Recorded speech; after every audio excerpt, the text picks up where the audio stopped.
I think it was an As I Lay Dying advertisement, and they said, I went to this website, it was probably metalblade.com, and it wasn't very godly at all. And I'm thinking, of course, Yeah, you should be no. happy they're on Metal Blade. They're Yeah. reaching the lost. Hello.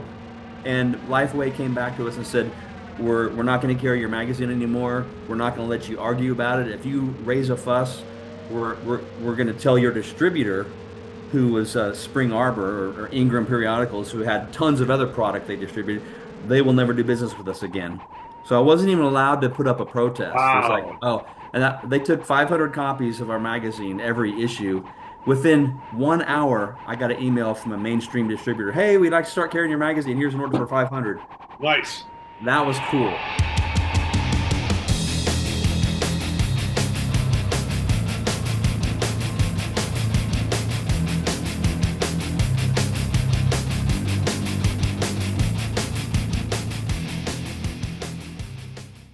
All right, everyone. Welcome to another episode of Atheists Having Cocktails with Christians. First time guest on the show, Doug Van Pelt, Heaven's Metal Magazine. I just found this out the other day. I did not know you were the vocalist for Lust Control. Aha. Did not know Yeah. that. So just found that out the other day when I was looking you up and just kind of seeing what you've been doing. Author as well. What you've written, 3 books so far. I think five. 5. Okay, I Yeah. saw 3 on Amazon. So Yeah, that's cool. So, another night of having a conversation, and hopefully, we'll just have a good time. So, Doug, thank you for doing the show. I appreciate you, sir. Well, thanks, Simon. It's great to be on here. You've had a lot of cool guests, and I'm privileged to be a guest on your show. No, And man, I love I'm what you lucky. I'm do. lucky, man. I'm lucky. I've got to have the guests I have, and it was funny. Somebody posted like, oh, how much money are you paying these guys? I'm like, dude, I'm not paying anybody. I'm not making money off of this. This isn't for money. This is about conversations. So I want twice what they were getting. yeah, Yeah. seriously, like start paying me. But yeah, I've been so fortunate. So thank you for doing the show. Thanks to all the other amazing guests I've had, and don't get me wrong, there's a lot of people in their circle that don't want to do my show. You know what I mean? So, and I Yeah. respect their opinion, and that's them. If they ever do, they're more than welcome, and we'll have conversation as well. So, I like what you do. You're civil and you're nice, and you're like the Charlie Kirk of atheist podcast hosts. That's a oh, compliment. no, I hear you. I It hear you. really Yeah, is. that's something we might talk about just a little bit later. I just want to start a little lighthearted. Tell me about yourself, sir. Tell me. I read that you grew up an army kid and flew around a lot, and Yeah, I was born in Japan. I was an Air Force brat, and Okinawa probably. funny story. My grandparents came over to Japan. One of their sons was a TWA pilot, so they got free tickets. They flew over there to see me, and they hadn't seen their son, my dad, in Mhm. a long time. And he was over flying some sort of secret mission. And my grandparents were upset, and they called their senator, Bob Dole, back in Kansas. I'm And it from went up through the I'm in chain of Kansas. command, Yeah. Department of Defense, and Yep. my dad got called back on the mission early, got called into the commander's office, and got, written up about it and stuff. Yeah, yeah. I used to live in Western Kansas in a town called Hayes, which was 30 miles Yeah. from Russell, Kansas, where Bob Dole's from. So, Okay. I've been to Russell. It's a very small town. But yeah, Really? yeah, but yeah. I'm still in Kansas City, so been here about 20 years now. So I'm from Ventura originally, about an hour north of Hollywood in Southern California. That's where I grew up. So, Okay. I so went to that's high school out in the Mojave Desert. oh, I miss it. I miss California. Just can't afford to live there. I miss the Oh beach. man. I'm glad I left because of the cost of living, the crime, and the crowded conditions. Yeah, And it's gotten worse since the 80s. yeah, definitely. Yeah, I left in 2000 and just, I mean, if you want to buy a decent size, just a decent house of any kind, you're looking at least $800,000. I mean, like, Yeah. we go back every summer and spend a week and a half and rent a beach house and take my kids back. And I was talking to an old friend of mine who I've been friends with since I was 16, and he lives in Sherman Oaks, and he's paying like $3,900 for a 1 bedroom. I'm like, how do you guys afford this out here? You know, Man. I'm like, Okay.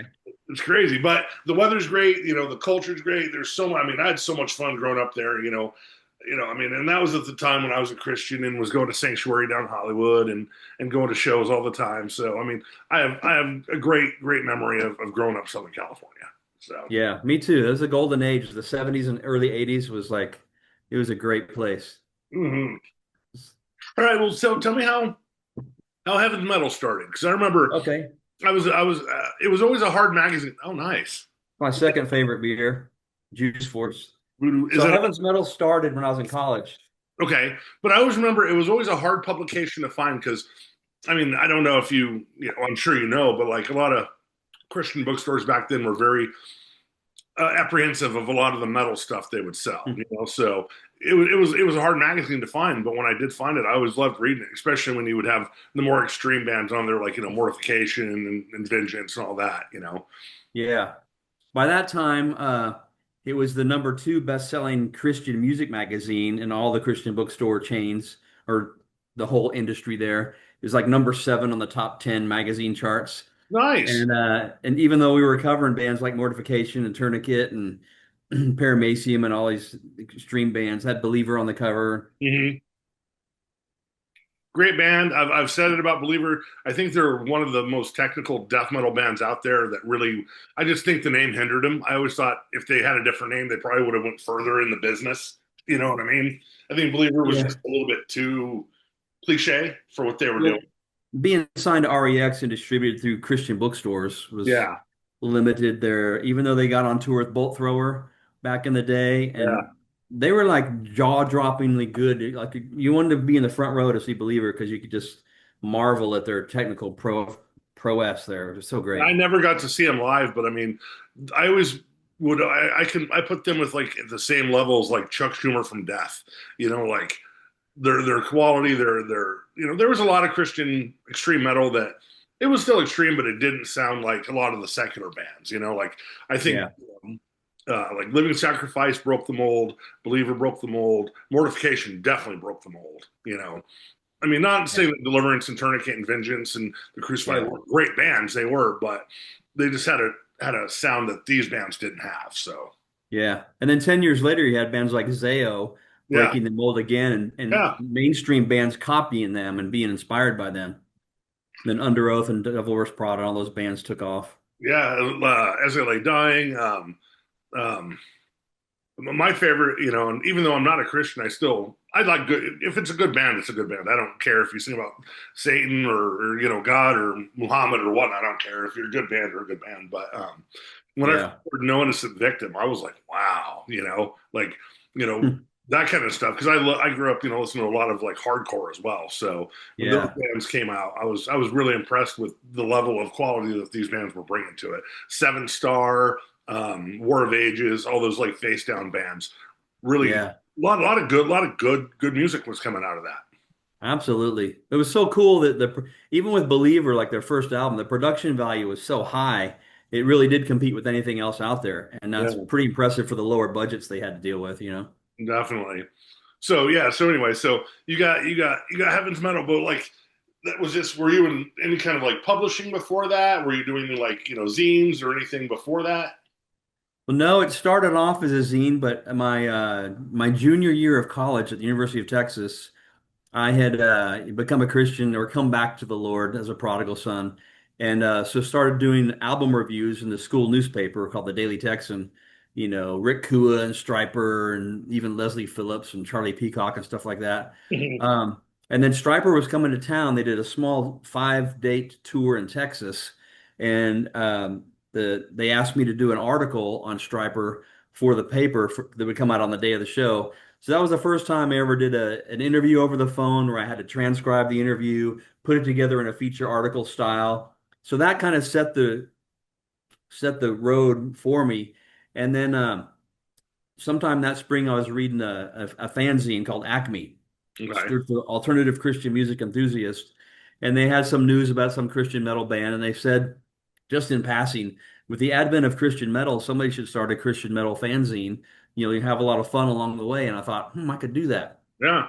And so thought about it, prayed about it, and got some advice from people. I even talked to this campus organization about using their Xerox machine. I was going to run it off on the blue stuff that used to get tested in high Hmm. school. Yeah. Uh, I ended up going to Kinko's instead and doing it Xerox style. But the vision was always to be on the shelf next to, Rolling Stone and Hit Parader. Hmm. But the beginnings were very humble. It was like 6 pages folded over with Scotch tape holding it together. But I grew as I could afford to grow, and I struck a nerve and got in on the ground floor of a movement that exploded. So I Mhm. got to grow with the movement. Yeah. It was a Was it great fun hard ride. finding backing back then? Did you have a lot of trouble finding people who had believed in your cause and your vision of what you wanted to do? Well, I didn't really go after any backing. I just did the grassroots stuff of Uh, subscribing. $3 and you get a subscription, 6 issues in a year. mhm. And within that first summer, within a couple months, I had 300 subscribers. Nice. So it just kept growing and growing and growing. And it was totally like a hobby for the first 4 years. And then in 1989, I started to look at my checking book and said, I could draw a salary. So I drew the whopping salary of $400 a month, and um, was able to do it full time shortly after that, and Mhm. never looked back. It was kind of a really cool place to get to. What do you think the like best years for the magazine was? Were tons of Hmm. subscriptions. I mean, obviously with the advent of the internet and whatnot, media, physical stuff really kind of went away for a while. I think it's coming a surge back where people want LPs and CDs again, other than just downloading stuff. Yeah, The collector wants them. right. And we did a collector's edition this year, but there's there's a lot of highlights throughout the years, like when certain radio record companies came on board as advertisers, and that Mhm. infused a bunch of cash and support. But one of the highlights was, as far as the golden glory years, was when our circulation went from 15,000 to 23,000, just with one mainstream distribution deal. Mhm. So the circulation jumped up a lot higher, and that didn't last a long time. It went down from 23,000 back down to 2018, 15 after a couple of years of that, because the the the mainstream magazine distributors, they'll put it everywhere, like at airports, 7-Elevens, Yeah. Safeways, grocery stores. And if you don't know what Heaven's Metal is about, you're just going to walk right by it. Yeah. So just like with anything, you've got to market it and you've got to get people's attention. You've got to create a demand. Hmm. And so we didn't have a demand in the bigger ocean of the world of music, but in the Christian heavy metal or the Christian rock smaller Goldfish Bowl, Hmm. we were like a name that had Oh, definitely. recognition. So we did well there. And most magazines, they plan on selling 50%. That's about the sell-through rate of Hmm. any magazine, like Time or Newsweek. And they know that if they put 20 copies on the shelf and it sells out before the week is over, they're hurting themselves. So they'll put like 50 copies out there and they'll sell 25. So they'll sell more, but by putting more, knowing that they're going to throw away some. But our sell-through rate was always like in the 85, 90% range. Nice. Nice. So it was really cool because it was getting in the right places and it had a following and people were digging it. And Hmm. so Yeah, do you it was find cool. most people were hitting your magazine for more of the Striper, Holy Soldier, Bride kind of bands, or did you notice like if you had like the Crucified on or Vengeance or some of the heavier stuff, those issues sold better?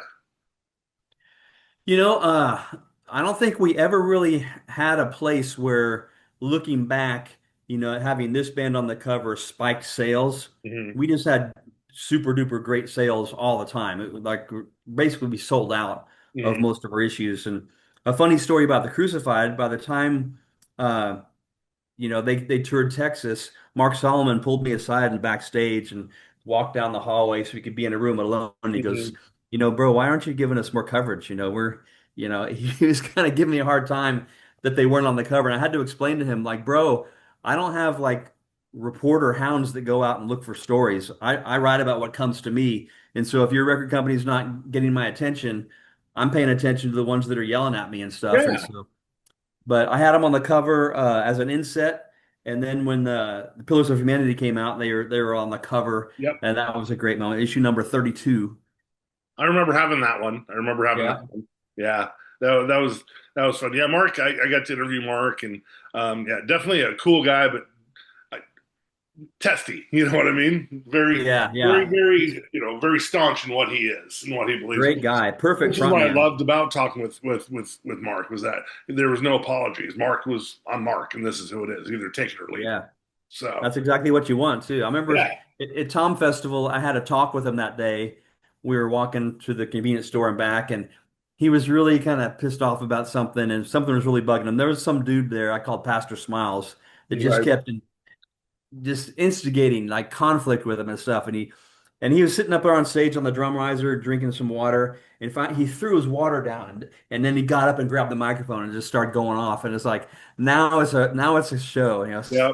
When Well, he's yeah, he pissed definitely off, had they that sound better. yeah, that punk, vibe, that ethos of being. He was a punk rocker. You know what I mean? He Yeah, wasn't a punk rocker, a Christian who became a punk rocker. He was a punk rocker who happened to be a Christian. yeah, With the attitude, with the angst and the aggression and everything that came with it. So yeah. yeah, I He saw had to that put they're down playing. fights and stuff. Yeah, yeah, Yeah, I saw that they're playing Furnace Fest this year. Stavesacre is, and I yeah. love Stavesacre, but Me too. unfortunately, I was actually going to go because I've never got to see him, but it just conflict. So I can't make it. I'm just like, Mm. damn it. I wish I would have known about this like 2 months before me and my wife booked a trip. So, I'm like, Yeah, too bad. Did you hear about the Tom convention? ah, It's happening in Costa Mesa, October 24th and 25th. And if you do wait, you remember the Tom Festival? It was up in Portland no, every year for about a dozen years. They had wait, the is this August of next year? no, it's October Oh, of next October of month. this year. Oh, okay, Yeah. But it had like over a 3 or 4 day weekend. There was like 150 bands, a okay, lot of punk rock, a lot of alternative and indie rock. But Stavesacre played there. A bunch of heavy bands played there and whatnot. And I went there every year for like 12 years in a row. Great festival no, up nice, in the Portland, Oregon area. It's beautiful country. And so it's a convention about music fans. It's not a music festival. okay, There's going to be some jam sessions at night, but he's having me be a moderator on some panels where there's going to be there's like about 50 artists that are going to be there. oh, So it's a cool. chance for people to go hang out with the artists they look up to, like the guys in the Altar Boys or Undercover, the Choir, whoever, and a bunch of tooth and nail bands. Nice. Yeah, I But mean, that's like, coming up. yeah, Undercover and the Ultra Boys and those. I mean, I definitely was the age of and like Idol Cure. I definitely was of the age of those records, but they never hit me in a way. You know what I mean? Because like I said, I grew up Yeah, in Southern California, and where I grew up, I mean, we had legendary punk bands like Ill Repute, Doctor No. Um, uh, Aggression. I mean, all these famous nard they call it nardcore bands because they're all from Oxnard and Ventura and Oxnard are right next to each other. So I mean, I yeah, grew up seeing like that kind of punk rock. So when I was trying to find Christian punk rock, and just that stuff just never appealed to me. So I mean, I know a couple of their songs like Undercover, what they did the God Rules song or something like that, but yeah, that yeah. kind of stuff just I I'm mean, into no God. offense to those guys. I mean, I'm sure they're cool dudes and know their music, but just that stuff to me was weak. It was just too weak. You know what I Yeah, it's mean? like new wave or See, but I love new wave. Like I love Steve Taylor. Like up until yeah. prior after Squints, when I kind of just by that time I really wasn't listening to Christian music anyway because I really wasn't following it. But Hmm. um, yeah, I predict not I predict clone that was their tribute one, but Oh yeah, I predict 1990 on the Fritz. Like everything he did before that, the very synthy new wave stuff. Man, I love that stuff till this day. My sister was a goth kid, so I mean, I grew up listening to The Cure and Depeche Mode and Joy Division. Like I love that stuff. Which is yeah. Me too. I was so happy like when I found Starflyer. Like they're one of my favorite bands. And it's always funny because people ask me like, "Man, you still like all this Christian stuff, but you're not a Christian." And I just have to always, for one, it's a time in my life when I was having a good time, whether I was a Yeah, Christian or not. And the soundtrack was a lot of different stuff. I would have thrown in Deicide and thrown in MXPX. You know what I mean? It yeah. didn't matter to me. It was just fun music. And so people are like, "Man, like how can you like all these Christian bands still? Because you're such a hardcore atheist." I'm like, because I think if you're talented and you have something to say, either if I disagree with it, I'll still listen Yeah. to it and enjoy it. Well, God bless them. Your friends are just concerned you're going to backslide into the Christian ways. The music's going to influence you. They try. My mom and my dad always are like, "Oh, hey, buddy," and I'm just like, "Hey," But I'm just at the point in my life where I don't wish anybody harm, Christians, Muslims, Jehovah's Witnesses. I just want them to live their lives and let me live my life, and just you do what's best for you on your train, and I'll run my train the way I think is best for me. Hmm. you know so when did you become a Christian? Like how old were you? And like you said you came back to it at one point, so you Yeah. found God and So walked away. Yeah, the Lord kind of invaded our family through my grandparents and then my oldest sister and then my dad. There was a big event in Dallas in 72 called Explo 72 I and know Chris it's not right. Christopherson, Johnny Cash, Larry Mhm. Norman, all these Christian bands of the time were there. It was like 100 to 200,000 people there. It was a big free concert. And my dad went to see Billy Graham there one night and got saved. And then we moved to Virginia because he got stationed at the Pentagon and they were going to a church, Calvary Hill Baptist Church in Fairfax, Virginia. And the Jesus movement, this was like 74. Yeah, the Jesus movement Jesus was in People full USA. blown effect. Hmm. A lot of young people, hippies, college, high school age, were coming to the Lord. And so I probably went forward at an altar call about the rapture. You know, Jesus is coming back. If it happens tonight, are you ready? You Hmm. know, and I didn't want to be left behind. So I went forward to the altar and but I took it really seriously for about 6 months. I got to lead my two best friends to Christ and read my Bible and was getting into some music. I remember there was a Billy Graham Films had a movie called Time to Run, and they had a soundtrack on cassette that I had. But after about 6 months, I just kind of walked away and just didn't really care.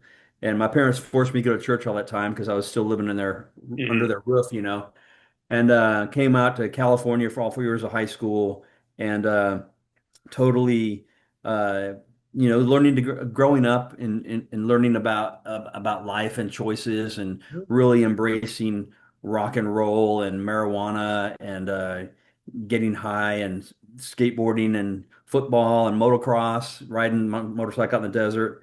Um, and then when I came to college at the University of Texas through a series of weird events, and ended up there being able to be on my own. No parents to tell me what to do or what not to do, so I was able to fully embrace the party and lifestyle.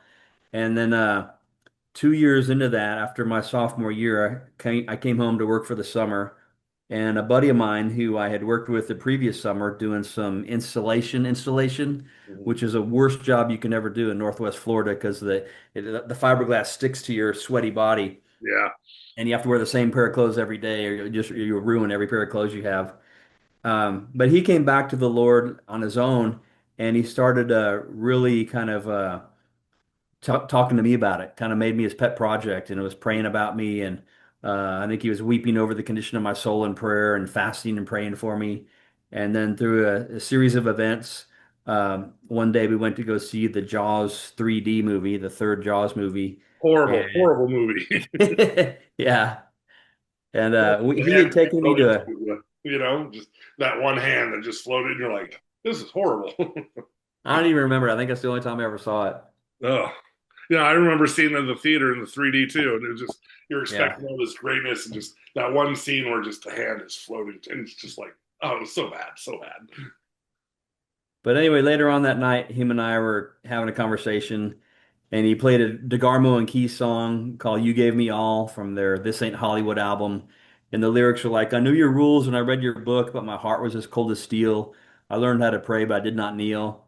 And I just felt I kind of knew in the back of my mind through some experiences I had that Christians were the happiest people I'd ever seen. Uh, I've been in a room one time at a church retreat up in the mountains of Pennsylvania. And during the worship time, it was like people will use the phrase, the Holy Spirit fell. It was Hmm. almost like the presence of God was so thick you could cut it with a knife, and everybody was just hugging each other and crying. And I always remembered that. And so kind of knew that, that was a happy lifestyle. But anyway, I was being confronted with my new lifestyle, and I felt like God was calling me back. And I really took it seriously. It's like, okay, I'm gonna have to give up weed and women. I'm not sure I want to do that because I don't want to be the kind of person that says I'm going to do something and then changes my mind 2 months later and keeps going back and forth and flip-flopping. And so I was really kind of like, man, I'm not sure I want to do this. And then something inside me kind of gave me the conviction to go ahead and make the decision. And sorry to just make the story go on so long, but during the conversation, he pointed at a pen on the floor and says, that pen, it'll write upside down, sideways. Astronauts could probably take that to the moon. Here, you want this pen? And while he was saying that, I was thinking, I need to write a resolution. I need to basically promise God I'm not going to smoke weed anymore. Hmm. And and whatnot. So I said, okay, when I get home, I'll write the resolution with this pen. And then, prayed with him and went home. And I'd actually read the Bible earlier that day, but left it open on the dining room table, and it was closed, and there was a card sticking out. I was like, "Oh, isn't that sweet? My mom and dad must have written me a card. I wonder what it says." I opened it up, and it's blank. And I'm thinking, "Oh, this is what I'm going to write the resolution. I've got the pen, I've got the card." And then I'm thinking, well, wait a minute. My buddies from high school, Steve and Pat, if they die tonight, they'll go to hell. I better tell them about Jesus. What should I do? Should I use this card to write them a letter, or should I write the resolution? It's like, what do I do, God? And I flipped open the Bible, and just don't worry about the speck in your brother's eye when there's a log in your own. First take the log out, then you'll see clearly to take the speck out. So I was like, wow, that's like, mystical God talking to me through a verse, random stance. How would I, pinpoint that? So I said, okay, I'm going to write the resolution. And so that's what I did. And kind of by the grace of God, kind of took it seriously and never looked back. And so that's kind of my story. Okay, interesting. Yeah. No, I grew up very much kind of the same way. I grew up in Assembly of God churches. Was going to baptized at 4, and at one point in time in my life, I wanted to be a youth pastor and wanted to play Christian metal. And so I took it. I took in from basically, I remember going. I was 10, and we went to summer camp. And definitely had the moments you're talking about. You're all in the room, you're feeling, the energy and whatnot. So definitely took my spirituality with Jesus very seriously than I should have looking back at it. Because at 10, what do you know? You don't know anything Yeah. about life. Your brain's not developed. You haven't experienced anything. You know what I mean? So Yeah. you know, I was that stupid 10-year-old kid that, with the youth group would go out to the mall and want to, save souls, and go up to Hmm. strangers, know, like, God's telling me I need to talk to you. You know what I mean? Or it Yeah. wasn't God. It was, trying to fulfill what your pastor or your mom or your dad or what the youth group expected of you, and who's going to listen to a 10-year-old about eternity? You know, Hmm. it's that kind of stuff. And Yeah. so, definitely by the time I was 13, I definitely had a lot of issues and questions, and just no answer made sense to me. It's like, well, if God loved me, why did he create it this way? And then if I don't do what he says, I get punished. What kind of God does that? The questions of, well, if he's all powerful and omnipotent and can change anything or do anything, then why are we here to suffer? Why are we here to be an experiment for him to see if he knows that how things are going to go? What is the reason? And started just grew up in church and started reading a lot of other stuff. When I was 15, my parents totally freaked out because I checked out the Satanic Bible from the high school that I was going to, Oh, and really? They had it in the library? yeah, that in the library and read it. And honestly, at that point in time, that manifesto made much more sense to me as a person than biblical manifest. Especially when I was reading the tendencies of Satanism, which was and. Hmm. I was a member of the Church of Satan for quite a few years, not because I actually believed in a literal devil. It was one of Yeah. those things where, like, I'm in the Church of Satan. It was fun because they're definitely more of an atheistic organization than they are. They're different than Temple of Set or some of those people that do believe in the occult. I was never Right. one of those guys. I didn't believe, in Ouija boards and black magic. I just thought that stuff was just as improbable as God coming down and healing me, or especially going to see people like Benny Hinn and Hmm. could just it reeked of just money grabbing and false. It's like, well, why did God just let these 4 people get healed when obviously there's an auditorium of people that are sick? Why doesn't God just heal them? They're believers. They Yeah. love Jesus. So the inequality of how, if Jesus was real or God was real, how he treats his creation is and still is one of the major things I have an issue with in Christianity. Yeah. And so, Those are good questions. yeah, I started reading some Buddhist stuff and some other stuff, and just for me, just atheism and being secular just makes more sense to me in my life. And as I think that, and I'm not saying that all Christians are bad. I'm not saying that all, but I think that a lot of Christians have an entitled, um, what's the word I'm going to look for? And I'm like I said, man, I don't know. I'm not trying to be rude. I like respecting people, but Yeah. Christians definitely have this empowered sense of I believe what I believe. I'm right. You're wrong. So therefore, where I'm of the opinion where we don't know. I can't tell you God doesn't exist. And in Yeah. my mind, and from what I believe, what I think, and what I've researched, no, this doesn't make sense to me. I could die tomorrow, and I could be wrong. Yeah. You know what I mean? But I'm not going to stomp my feet in life so hard to say that I have the answers when we don't know what this is. We don't know what happens after this. You have your belief, but that doesn't mean it's real. Hmm. So, Yeah, I like to use language that'll disarm people. Like say I'll say something like, I believe that dot dot dot. And just those two words gives the listener the opportunity to say, okay, this is his belief. He's totally. not saying it's dogmatically or it's true. Whereas where I could just easily say, God is real, Mm-hmm. blah blah blah. And you know, I believe I'm right, but if just saying that puts a person at defense. So it's like, well, how do you know? But if I say I believe that, it kind of lets a conversation happen like, okay, I'm going to hear your side of the story, but you're not telling me it's the truth. I'm going to go to hell if I don't believe it. Mm-hmm. You're saying this is what you believe. And Yeah. But I mean, we grew up in that era where, it was fire and brimstone, where, if, the same thing, like Billy Graham, it was like, if you die tonight, I think there's something very unauthentic about especially children in the church, where, like I Mhm. said, we're young, we don't know what's going on, we're afraid, we're looking to our parents for guidance. They're bringing us to these people who they're respecting. So therefore, they must be important and have something more, enlightened to say because they're the ones talking to us. And Mhm. so, therefore, I think there's a lot of fear that gets put on children where, if you die tonight, where are you going to go? Well, I don't know. At death at 10 years old, what child needs to be thinking about, if I die and then eternity, what kind of God would let a child die and then send them to hell because they didn't believe because they were too busy playing with GI Joes, man. You know what I Mhm. mean?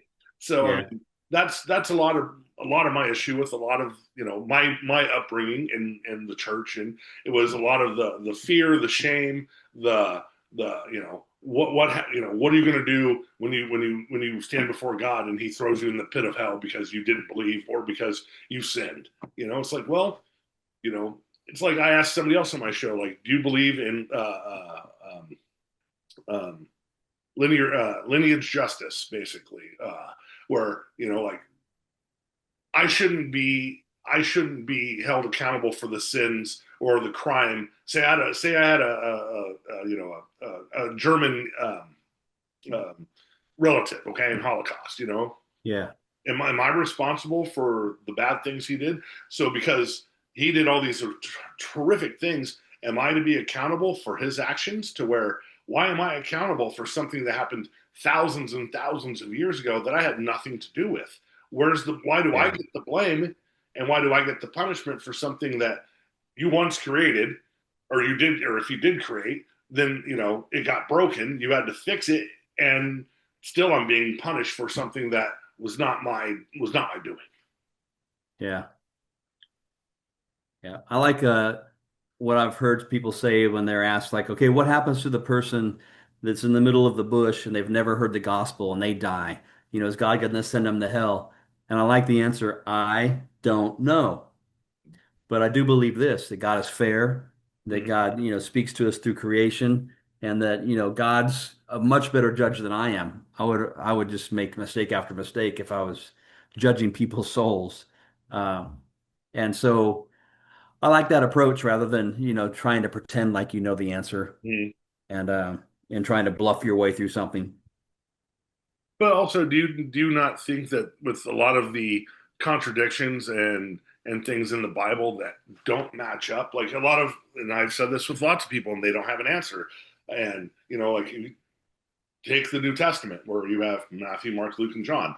First of all, there were no disciples named Matthew, Mark, Luke, or John. You know what I mean? Those guys would have been Harim. They would have been something completely different. It's been whitewashed for Christian white consumption, especially throughout the years with Christian church being lit Yeah. up like Like that. But Peter is Cephas in Greek. yeah, exactly. Yeah.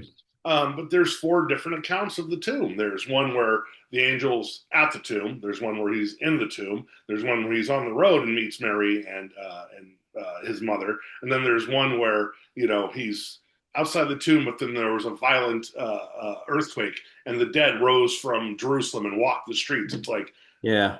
your four books don't even have a cohesive story about the same person. So how can we take that as one truth and or literal, accuracy? Well, you've heard the response about like eyewitnesses to a crime and however the 10 different people describe a car accident 10 different ways. Yeah, and I think it's false. I don't think that it's a Yeah. reliable thing. I don't. I'm not saying that there aren't people that have seen things, but I think Mhm. that most people. I'm not always going to go with the eyewitness because certain circumstances. I want to believe Yeah. in this and whatnot, but that's why we have beautiful things like DNA and videos, and Yeah. we have so much other compelling evidence that will show this person did it. Because I mean, there have been a lot of people that said, "I know that guy," and then they put this guy in prison for 10 years. Comes to find out, it wasn't that guy to begin with. Yeah. I knew a guy that happened to. And that's so sad. I I mean, know. the scariest thing. Look at what happened to Damien Eccles and his friends in Little Rock in the Yeah, I 90s. know. Yeah. These three guys did not do anything wrong and spent 20 plus years in prison. One guy specifically on death row because you Yeah. had crazy fundamentalists who believed Yeah. in the satanic panic back then, which I've Yep. which I have done my research. I've done this on another thing. The FBI, they have investigated over 12,000 instances of satanic abuse, not found one that was true. Hmm. You know, there's an FBI agent. I can't remember his name. I have it in my notes somewhere, but he wrote a book about it. I mean, there were so many people that went to prison because Wow. now Sean Sellers, the kid that like was crazy. You remember Sean? Yeah, I do. He actually killed his parents. Yeah. Whether he thought he was doing it for the devil or not doesn't matter. He killed his parents. Right. But there were so many other people that were accused of sexual molestation and eating big. I mean, fuck, man. Mike Warnke got caught out being a liar. You know what I Yeah. mean? You had Yeah. all these people that were making a ton of money off the fear of Christians and trying to protect their kids over lies, and it impacted so many people in a serious way. So therefore, I mean, can't we take some things with a grain of salt? It doesn't have to be maybe 100% doctrine. Yeah. I remember I wrote letters back and forth to that Nichols guy at Did West you? Memphis. Yeah, I've seen Yeah. him speak a couple Yeah. times, and I Cool mean, guy. yeah, Yeah. he was like, man, we were just weird white trash kids that had nothing going on. And East Yeah. Memphis, you've been to Memphis? Memphis sucks. You know what I mean? Yeah. The old Yeah. joke is, what's the worst part of Memphis? Memphis. You I Yeah. mean, these kids, they liked Slayer. He was into Wiccan. He had black hair. He was a weirdo. He was a trailer park weirdo. Hmm. And the sad thing is, the dad that they actually pretty much figured out who did it, he died before anything could be done. Yeah. Yeah. So I mean, Travesty. there's a lot of things about Christianity that Yeah. if it's a belief system, that's great. That's awesome. You want to live your life, that's Yeah. fine. The scary thing is that we see Christians imposing their will on other people, especially through voting. And it's a scary thing where I'm not against having Christians in my country. I'm not against Hmm. Muslims or Jews or Jehovah's Witnesses or whatever you want to be. Just know that, this is America. We're free to life, liberty, pursuit of happiness, and do it your own self and just keep it off of me. And I'll keep what I mean, you would fight back if I was pushing some crazy, like if you got, atheist agenda where if you're, getting caught praying in school, it's a fine. Or if you're caught praying, in the church, somewhere else in the church, it's jail. You know what I mean? Like Yeah. these crazy ideas, we can learn to be different, have different ideas, and still be good humans to each other. Exactly. Yeah. I would welcome, this is a weird thing to say, but having a next door neighbor who's a Satanist who worship the devil. Yeah. I would welcome a Muslim living next door to me, a gay person living next door to me, because I'm here on this earth. If my mission is to bring as many people to heaven with me as possible, the way to do that is to be friendly, Yeah. to be friends, not to make enemies and to build a fence between you and your neighbor and Mhm. whatnot. Did you go to Royal Rangers when you were in the Assemblies of God Church? Oh my God, yes, I can. Yes, I did. Yeah, Holy I crap! was I was a Royal Rangers commander for about a year. And the thing is, I didn't have a bad time at church. Uh-huh. It's not like, I hated church the whole time, but I mean, just as I got older, I just saw things that I just, especially, unfortunately, my sister, not unfortunately, she's awesome. I love my sister. We have a great relationship. I know that people, don't like the gays. Jesus doesn't like the gays, the Fred Phelps people and whatnot. But my Oh sister knew man. she was gay when she was 13. And when she finally came out at 18, my parents kicked her out of the house because Really? she was gay instead of showing love like Jesus would. And, Hmm. when we lived in Colorado Springs, we moved a little bit around. So we lived in Colorado Springs a couple times, and our pastor was Ted Haggard, if you know who that Oh, is. really? Yeah, Yeah. at New Life Church. And I Hmm. remember always going to Sunday service, and he always, not always, but very, very often, he was always talking about sexual sin and especially Really? sexuality. And then, years later, it comes out where, he's been going up to Denver and getting meth and getting gay prostitutes and whatnot. And Wow. it was just always there was just so much hypocrisy I saw that, like, Yeah. this isn't what God would want. If this is what Jesus is, then I don't want any part of that. Hmm. Yeah, that's dangerous. It is. Beliefs, I mean, even extremists in my, my sect of the world that, are like, all these people should just, be shot or whatnot. Like, that's not the answer. Violence is Yeah. not the answer. I'll say it straight up. I was not a fan of Charlie Kirk at all. I didn't like what he had to say. I think he was a bad person. He should not have been shot for what he had to say. Not at all. I'm Yeah. 100% against everything that happened to that man. Should not have happened. He should have been able to live his life and say whatever he wants Yeah. without that kind of, and that's the scary tone of where this country is going. And I don't agree with it. And it makes me scared on both sides is that, Yeah. you know, I could be hurt for what I have to believe in, and you could be hurt for what you believe in. And Yeah. it's not the way we need to have it. Well, I think you're helping the situation by having civil discourse with people who don't believe the same thing you do.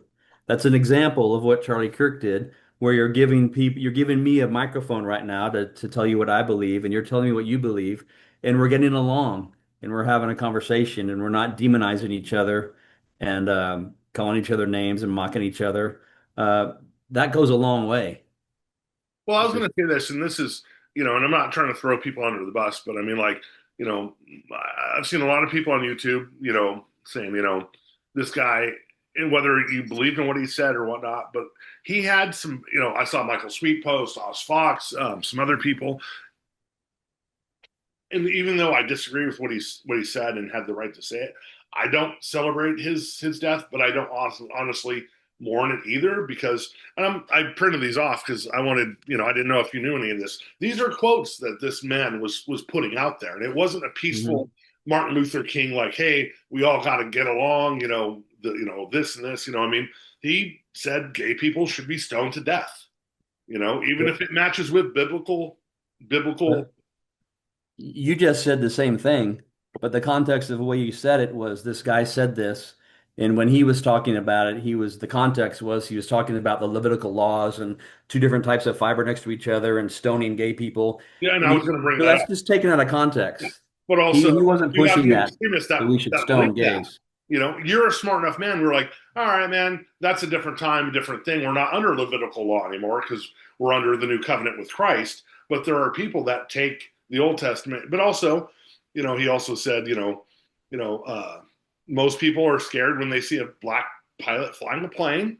He said that, MLK Jr. was an awful person. I mean, there's a lot of bad things he spewed, and like I said, and this is, I'm sorry, you're the guy in the catalyst because this is so recent. You know what I mean? Yeah, I don't hate I've that. read all those quotes today You know what I mean? There's a and been lot reading them the last couple of days, bad things that this man was spewing, but and they're all taken out of context, bro. They really are. yeah, but if then I'm gonna have to do some more research because if it's saying, Yeah, that like, if I'm gonna have to see the contents of where he said the Civil Rights Act was a yeah, huge mistake. So I mean, in yeah. what context could that mean? Well, I mean, yeah, I mean, whenever you touch the hot topics, Mm-hmm. you're going to get in trouble because any words you say could be twisted and taken out of context. Definitely. Like I think the welfare system. was a huge mistake. A guy named Alan Keyes said what we should have done is given all blacks in this country a tax rebate for 7 years, no taxes. Mhm. And that would be a way to make it up, and then they wouldn't have this welfare system where it's crippled their. And then anytime you talk about a whole race, you're already making a mistake because you can't Yeah, speak for everybody. ex- But the welfare system has a lot of problems, and definitely. I could say in the course of a long paragraph, that was a mistake to do that. But the civil rights, like overturning Jim Crow laws, oh my gosh, that had to happen. It That was needed to happen. horrible. Those were Yeah, hideous things. But MLK, I believe he's a man of God. I honor MLK, yeah. but I've heard reports after reports that he committed adultery, he cheated on his wife like all the time. And a lot of conservatives back And in the even if day he were did, really mad that at him doesn't and they mean he's talked about supposed. that all the time. And even if he did make mistakes in life, Yeah, that's what we do as humans. We make mistakes. I agree. So therefore, whether you're a Christian or not, that's just a human flaw because we're humans. We make mistakes. Yeah. You I know. think MLK is a great man, Mhm. but that was probably a flawed part of his Like I said, life. I'm going to do some more digging into some of these quotes a Yeah, little. look at every single one and Very try to much go so. back to the Yeah, I'm whole not that person. discourse. Just because you tell me it because I agree with you, that I'm going to agree with you. You know what I mean? Yeah, I yeah, search for truth, and I want to know the real truth. You know, yeah. It lasts longer that way it when does. it's yours. Yeah, Mhm. But also, yeah, I'm of the, I'm also of the, I'm a huge fan of Malcolm X. I think yeah, what he did was very important, especially when it came to protecting his lineage, his culture, his color, and I believe by any means necessary. If you're going to come after my liberties and my civil freedoms, and you're yeah, going to try and put me in a place where I don't deserve those or get those, I'm going to do what I have to do to protect myself and my freedoms. You know, yeah. and I'm not, and that sounds very ambient and very threatening, but But I mean, also how much violence was with the civil rights movement. It wasn't just black kids sitting down and doing shut-ins. There were people that fought back, fought against the police. You know what I mean? yeah, So yeah. therefore, I don't It's I don't think it's hard violence to is, blame them. yeah, I don't think violence is always the answer, but Yeah, I do believe there is a moment to step up and fight for what you believe in. yeah. If you and I were facing that same stuff right now, we might be Yeah, having a different conversation, and we might be planning something to get back at somebody. Who could blame us? yeah. Well, I mean, like I know, I mean, I've dealt with, and I'm not saying this in a way where I'm, taking away anything from the African American community, but I grew up, or I am now. I didn't grow up, but I mean, I'm a heavily tattooed guy, and when I get pulled over, the first thing the cop says to me is, "Where'd you do time?" And I've never done time. You know what I mean? Yeah. Wow. But You've yeah, actually got that question every because of time, your all the tattoos. time. Wow. Wow. I mean, to this day, even in 2025, where tattoos are more acceptable. But think of, Yeah. I was a young punk rock kid in LA. Do you I know? used to have long hair. Yeah, Yeah. I was a shark for many, many years. So I mean, I remember going to shows in Hollywood and having cops just grab you and take your money and beat the crap out of you. And oh yeah, Wow. I mean, because even though we weren't black, we were still considered nothing. We were a minority to these people. You know what I mean? Wow. We were a pain in the ass. You know what I mean? And I'm Yeah. not saying that punk rockers didn't do some destructive stuff and cause some havoc. But Sure. I mean, I remember sitting at a. I remember getting harassed at a Crucified show at the Roxy when I went. I was like 15. I was sitting out front with my friend Troy, and we were waiting to get into the show, and I was smoking a cigarette, and some cop came up and boom, like, let me see your ID. I'm like, dude, I'm 15. I don't have an ID. He's like, let's get the cigarettes. I'm like, stole them from my dad. Which I Yeah. did. Yeah. And he's like, and basically, luckily I'd already bought the tickets to get in. He's like, Wow. well, this is going to be $100 fine. I'm like, I don't have $100. Mm. Like, what do you have? I had like $10 left. He's like, cool, give me that. Took it and left. Wow. Yeah, so I mean, like I'm not saying I've ever went through what black people have went through, but I mean, I went through so much discrimination just based on how I look. Yeah. You can empathize at a certain level. Very much so. Yeah, Yeah, I can too. yeah. Yeah. I mean, yeah, being a long hair back then. I mean, especially being a Christian long hair. How much judgment did you get at church? Right. Being the metal kid, Hmm. I told this to George Ochoa when I was doing his interview. Um, I was after I'd met George and Roger and Sanctuary in Ventura. We moved back to Colorado Springs for a little bit, and George gave me his number. He'd call me every now and then. We'd talk, and he'd just check up on me because I was still very much a Christian then.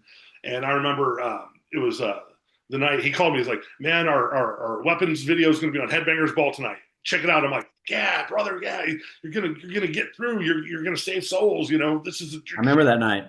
yeah, it was a great night." And but somehow I had to go to my youth pastor's house for this like all night locking kind of thing.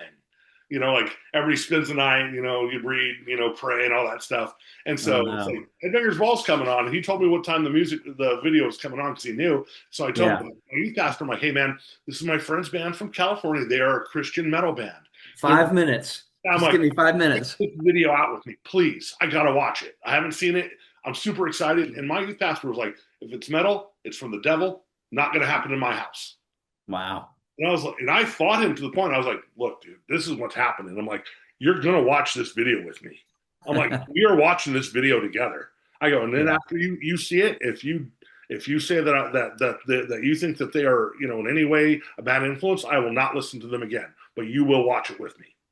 And he did. And he got done. He's like, "I don't like the music, and I don't appreciate that they're on MTV, but like they seem like a good Christian band." I'm like, Wow. why didn't you just listen to me to begin with? You know. So Wow. I'm sure you had all those kind of like why would we put your magazine in 7-Eleven when Sports Illustrated and Penthouse and all that shit's in there. Yeah. So I'm sure you've dealt with definitely a lot of uphill battles as a Christian as well. Yeah. There was one time when this big Christian chain they didn't like our magazine. Somebody complained. They went in there, I think it was an As I Lay Dying advertisement, and they said, "I went to this website." It was probably metalblade.com, and it wasn't very godly at all. And I'm thinking, of course, you should be No. happy. They're on Metal Blade. They're Yeah. reaching the lost. Hello. And Lifeway came back to us and said, we're not going to carry your magazine anymore. We're not going to let you argue about it. If you raise a fuss, we're going to tell your distributor, who was Spring Arbor or Ingram Periodicals, who had tons of other product they distributed, they will never do business with us again. So I wasn't even allowed to put up a protest. It's like, Wow. oh, and they took 500 copies of our magazine, every issue. Within 1 hour, I got an email from a mainstream distributor. "Hey, we'd like to start carrying your magazine. Here's an order for 500." Nice. That was cool. Like Oh yeah. within the hour, one door shut and a window opened, you know? And it's crazy that it was the Christian door shutting on you and the secular door saying, "Hey man, like we dig what you're doing." Yeah. Do you remember there was also a periodical in the early 90s, mid 90s, Pit Magazine? Do you remember that one as well? Yeah. Yeah, that was when I lived in Colorado Springs. They had their store was called Pit Music. It was a tiny little like uh, maybe 300, 400 square foot little storefront, but that's who put out Pit Magazine. Really? Yeah, yeah, it was great. But and this is the thing going back to like people being scared of stuff. My brother Josh had just gotten his driver's license, and he had a friend named Jared, and we all went to youth group together. And this was a time where I had found Carcass and Bolt Thrower and Napalm, and like I always liked the really extreme metal. Like Yeah. I still like don't get me wrong, man. Like I interviewed Dale from Bride, super nice guy, loved early Bride stuff. It just because it was the music that was available to me at that time. I didn't have tons of options. Yeah. So by the time I was branching out and listening to a lot more secular music, but so I was like, I found out they had a storefront. So we drove down there, and it was right when Once Upon the Cross came out. Hmm. And they had a big thing, and if are you familiar with the cover art? No. Okay, it's Once basically Upon a Cross? yeah, it's basically it's a white album with basically Jesus on it and like a satin thing, and he's covered, but he's disemboweled. Okay. So it's for 90s 95 94 95 it's pretty extreme from back You then. said that was Carcass or Napalm? That was Deicide. Deicide. Oh, okay. Yeah. And I always so wanted to interview Glenn. yeah, man, like I used to do professional security for a living. Man, I've worked with everybody from Alice Cooper to Wayne Newton. So Yeah. I've done Deicide twice, and Glenn's an interesting guy. Yeah. Hard to talk to. Was, Very, was very he friendly at reserved. all? No, it's not that he's not friendly. I don't know. I think he's just very cautious of who he lets in to his thoughts and to who he speaks to. Yeah. So I've reached out to their camp a few times, seeing if he'd be on the show, and never Yeah. heard back from him. But anyway, so we all three walk into the record store, and like my brother Josh and his friend Jared just freak out, and like especially black metal stuff, Venom stuff and whatnot. Yeah. Like they're so terrified that they think they're going to get demon possessed just by walking into this place. Right. Right. I mean, so, and I'm just like, dude, it's just entertainment. This is no more evil or satanic than watching a Freddy Krueger movie, which I love Hmm. horror movies. Yeah. So it's just one of those things. It's taking everything out of context or into context to where Yeah. it's entertainment. It's entertainment. Now, Yeah. you want to talk, kids that really believe their craziness.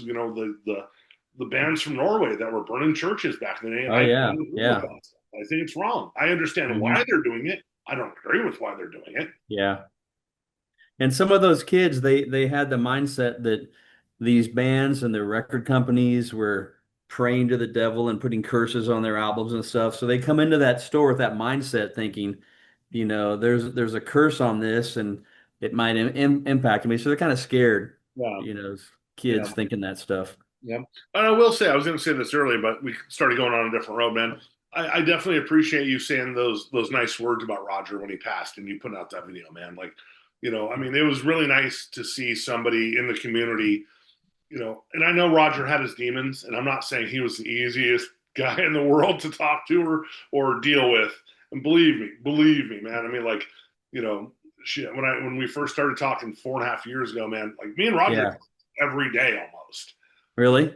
Yeah, either Yeah. a text or he. I know Yeah. it's always funny. I'd wake up because California time, and he was on a lot of Right. painkillers and whatnot, so he slept a lot of the day. But like, I'd wake up at like 5 in the morning and have like five different texts and four messages, and it'd be Roger just like, "Oh man, I'm watching KTLA right now. I'm watching the sun. What are you doing?" I'm like, "Dude, I'm fucking sleeping, man. What do you think I'm doing right now?"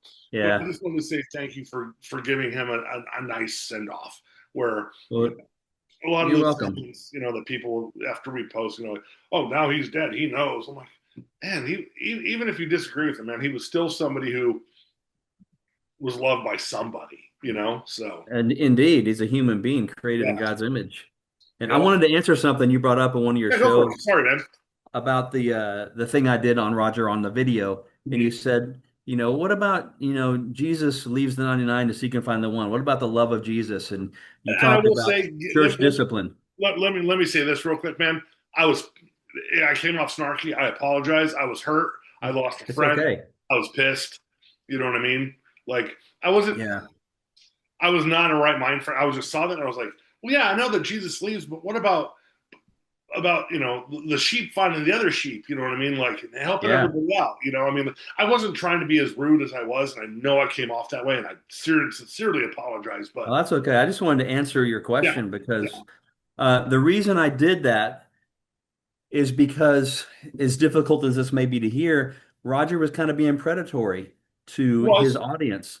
These are 17-year-old kids who lived on every word he said, and he sent them teaching tapes for years about, repentance and being baptized or whatever. And Yeah, now he was going back and he was saying, dude, there is no God, Christians are a joke, blah, blah, blah. He was being like a predator, like a wolf scattering the sheep. So that's why I felt like I had to step in because Heaven's Metal, in some aspects, I don't try to elevate myself, but I think I had some helped sort him of tremendously. a Yes, role and people looked up to me and so people were expecting me to say something. I agree. And after a lot of thought and everything, I felt like, okay, he's being predatory. So I want to tell these kids, basically, if I had to distill it down, it's like Roger's going through a hard time right now. Stay away from him Yeah. would be a nicer way of saying it, maybe. But that's kind of reason I took that approach is because I felt like he was being predatory and I couldn't sit by and watch it happen.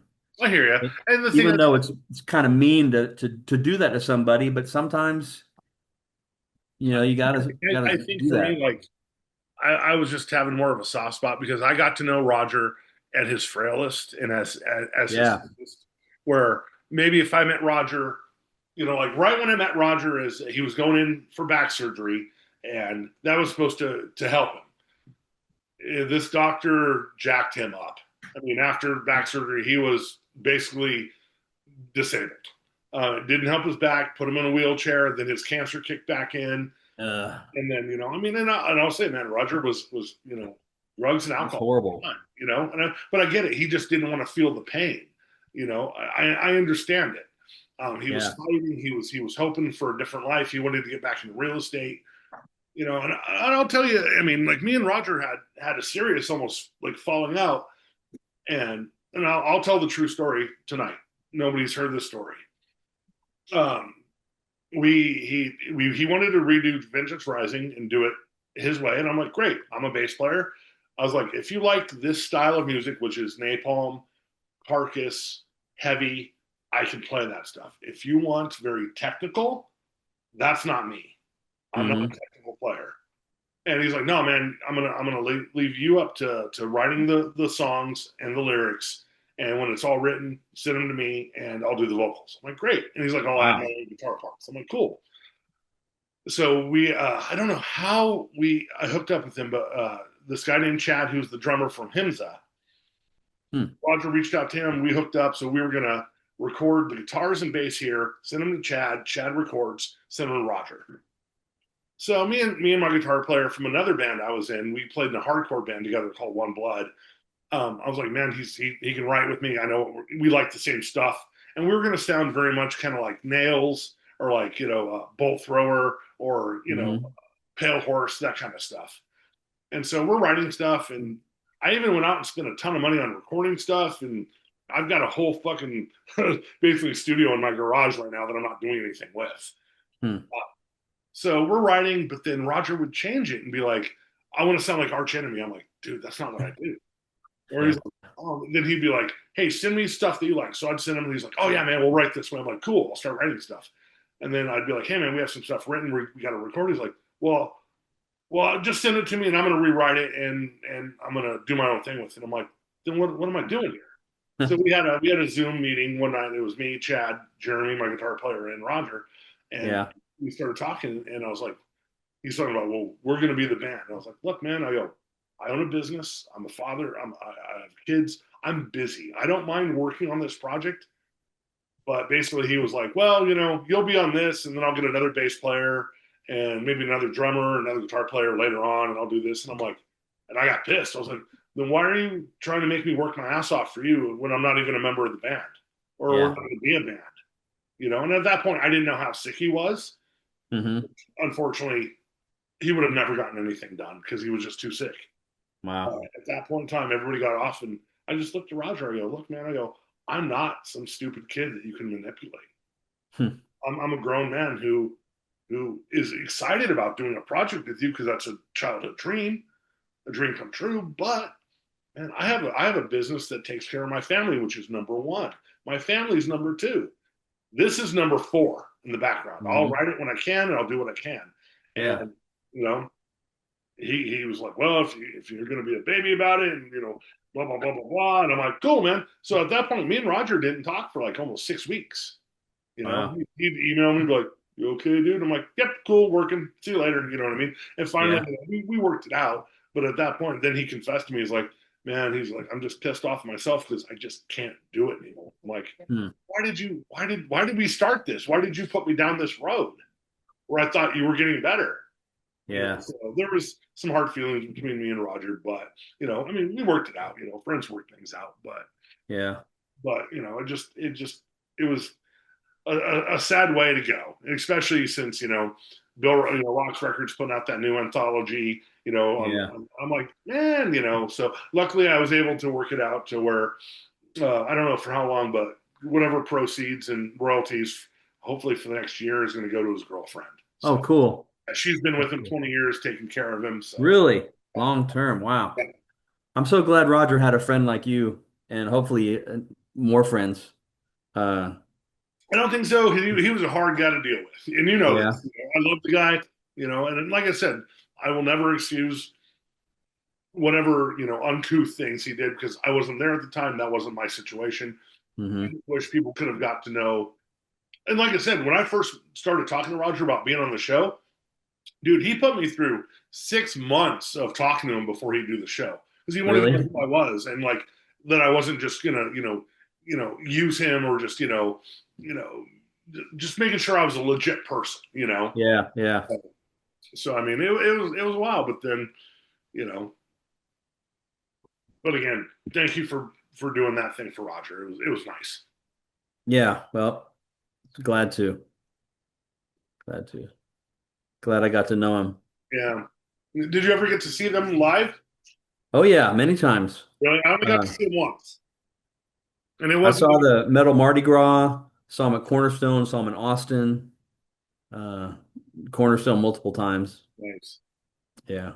So, what would your top five? Okay, top five extreme Christian metal bands. Top five just normal like Christian bands.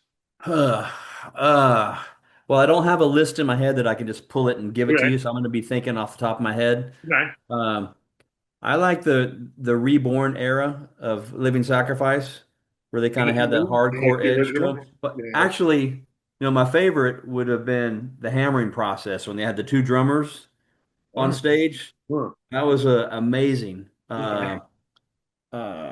Silent Mercy Killing, or there's some song that sounds like that title. Incredible song. So I would go with that. Okay. Um, the Human Sacrifice album by Vengeance. Yep. Uh, Groundbreaking. Groundbreaking. I don't, is Deliverance extreme enough for Yeah. you? Yeah. Yeah. They're in that extreme. That first Deliverance album, and then what's really awesome is Glenn Rogers wrote the best Deliverance songs and the best Vengeance songs. I He's know. like a common link, that Yep. not everybody knows.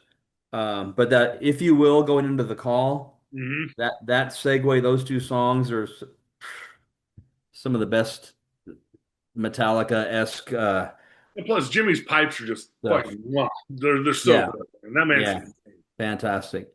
And Mortification, I think I might pick Blood World album. I really like Primitive Rhythm Machine, and I co-wrote a song with them called Mephibosheth, which was oh nice. a fun experience.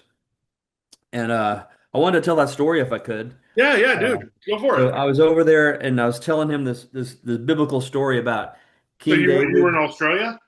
Yeah, Okay, I went over there twice. Once to do a Lust Control tour, okay. played a couple shows in Perth, and then it came over to accompany Mortification to the Black Stump Festival, which is like the Australian version of Cornerstone.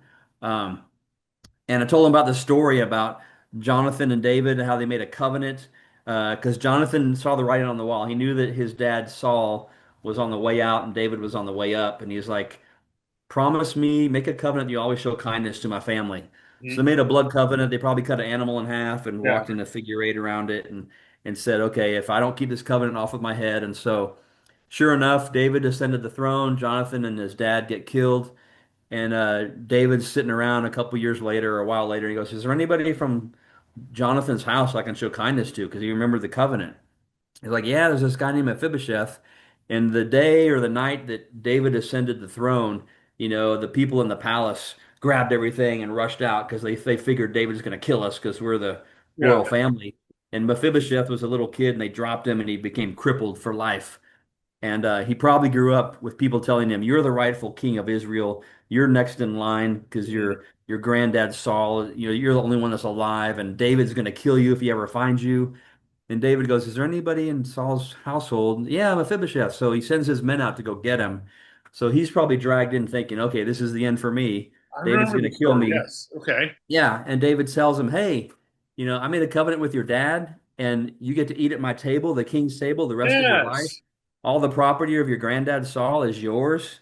Take I it." remember that story. Yes. And all he had to do was say, "Okay, thank you very much." And that's like the gospel of Christ. It's like that God made a covenant with man. We don't have to do anything to be good enough for it. All we have to do is say, "Okay, thanks." And so I talked Steve into writing a song because the word Mephibosheth, Mephibosheth, Mhm. Yeah, I know the it song. just Yeah. makes for a growling vocal. So I just got a check I didn't get a check. I got a royalty statement for $5 for that Nice. song. Every 6 months or so, I get a royalty statement because that song is still out there. Nice. And I think that's a So, misconception a lot of Christian metal kids have. Maybe, Striper's a different, beast. Maybe Petra, a few other like the bigger ones, but like, I think, Christian metalheads thought, Christian metal bands were raking it in the way that like Metallica, Slayer were, and they weren't. You know what I mean? Like those Yeah. guys made very little money off what they did. Yeah. And then you throw in the whole, Roger's beef with Frontline was a real beef.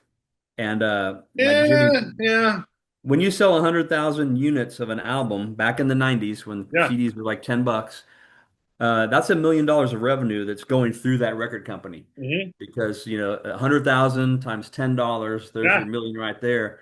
Um, Well, and that's and if they were $10. Usually they were like 15.99. yeah, or 12.98. Yeah, depending Uh, on, yeah.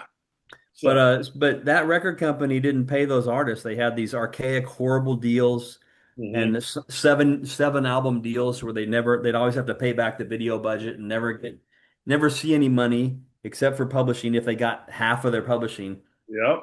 But yeah, And some of those very artists, little tour support, very little tour yeah, support. yeah, So I mean, like I get it. I mean, Roger being pissed is just one of Roger's, DNA strands. But I understand why he was upset with yeah, with Frontline and Intense and whatnot, man. yeah. I mean, but honestly, I mean, it's the funniest thing is, especially in metal. Do you know who had the worst deal ever in metal was? Who, Black Sabbath? Quiet Riot. Oh, really? Yep. Their They Japanese deal? Nope, American deal with Capital. Metal Health? Yeah, for mental health. They got Really? no residuals, nothing, no Shut up. songwriting credits. They wanted to be signed that bad that, well, and it's funny too. Most Americans don't know this. There are two big hits, "Mama, We're All Crazy Now," and Cover songs. yeah, there's from the English band Slade. Slade, yeah. Yeah, but they got no royalties, no residuals, nothing, zero, and it became the number one fucking metal break album of the '80s.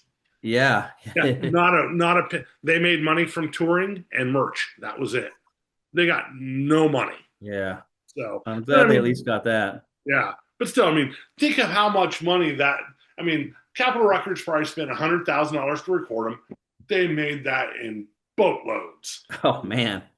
boatloads. Multi-platinum, Yeah, that album. Yeah. that's one thing. I mean, Roger talked to me about, and a lot of the other artists I talked to was like, man, our deals sucked. Like we made no money. Like we were Yeah. working jobs, we were working our asses off and touring and playing shows, and like, and that's another just thing that it's just a shitty thing that the Christian industry is doing to their Christian artists. Yeah. They're just making no money. They're not Yeah. paying. Whether you're a Christian or not, your art is your art, and you're worth your time, and they Yeah. should be compensated fairly. Right. Doesn't matter if you're, you know, Willie Nelson or Steve Taylor. Everybody should be taken care of by their label. Yeah. I saw a documentary on the blues. This guy who owned the Antones Club in Austin. Yep, yep. Uh, Great documentary. when he discovered all these old black blues legends who were still alive, Yep, they never had health insurance. They never had dental insurance. He took yep, them in and he paid for them to get like dentures and yep. stuff and to paid for their medical needs and whatnot. Because and rock and roll owes its heritage to those guys. Oh yeah, And definitely. they never got paid. Never. Clifford Antone helped make that right a little bit. That was kind of cool. Yep. Yeah. What was it? When Howlin' Wolf died, or was it? It was either Little Walter or Howlin' Wolf died. Like they didn't have enough money to have a gravestone, so Eric Clapton, luckily, pitched in and took care of it, so that these guys had a new suit and a decent burial. Because I mean, they made so Yeah, much money off of this culture and this music. You know. yeah, So yeah, let me ask. Speaking of that, I have a weird dilemma with Christian metal because I don't think that. I'm not saying it shouldn't exist, but you have obviously metal and a lot of other musical forms are definitely secular, and then Christian bands catch on to it and whatnot. I'm just going to start with Striper, okay? Especially the glam thing. You have Motley Crue and all these other, New York Dolls, and everybody in the '80s wearing the makeup and the big hair and whatnot. Do you? I mean, you're probably going to agree with what I'm saying, but disagree at the same time. Like, how can you take something that is very much a secular medium, copy it for its sound, tone, look, even maybe, um, you know, I'm not going to say sexuality, but I mean, especially back then, the whole like guys looking like girls, Androgynous. androgynous. Thank you. That's the word I'm looking for. Yeah. So if you take something that's purely secular, how does it get translated to being Christian and is acceptable just because it's Christian? Well, it's just a freaking t-shirt. The t-shirt is makeup, is hair. It's like the missionary who wears the kimono or whatever and goes over to a culture to fit in. He's not Okay. going to wear blue jeans and a t-shirt.